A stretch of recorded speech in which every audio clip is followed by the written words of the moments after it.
دارالایتام عبدالله ابن مسعود به هزینه 2 میلیون افغانی از سوی نهاد خیریه الخیر در ولسوالی زنخان ولایت غزنی ساخته شد. به گفته مسئولان، این مرکز تعلیمی ظرفیت همزمان الی 70 تن شاگرد را دارد که هدف از ساخت این مرکز آموزشی حمایت همه‌جانبه از کودکان بی سرپرست و نیازمند می باشد.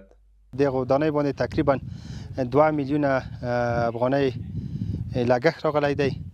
دغه کې 4 درسي اتاقونه په نظر کې نیول شوي دي او د دې ترڅنګ 4 حمامونه، یو پخلنځی او منظم دهلیز دی چې د تامخورۍ دپاره هم د همدې دارالایتام زده کوونکي ترې استفاده کولی شي. از سوی هم باشندگان این ولسوالی از اعمار این مرکز آموزشی خوشحالند و از امارت اسلامی خواهان توجه بیشتر در بخش آبیاری و پروژه های زیربنایی را دارند. مخکې نه دلته د یتیمانو لپاره داسې یو ځای نه و او داسې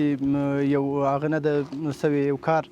نو موږ ډېر خوښ خوشحاله یو چې دلته یو داسې مدرسه تاسیس شوه او یو مدرسه جوړه شوه، نو دې سره به د موږ ماشومانو او بالخصوص یتیمانو ته ډېر سهولت وي. اوس په الحاله په زنخان ولسوالۍ کې اشد ضرورت چې موږ لرو هغه د اوبو نشتوالی ده، چې اوبه نشته. دا غرنۍ ساحه ده، دلته د اوبو کمښت بیخي زیات ده او موږ غواړو چې د اوبو په باره کې له موږ سره همکاري وشي او همداسې د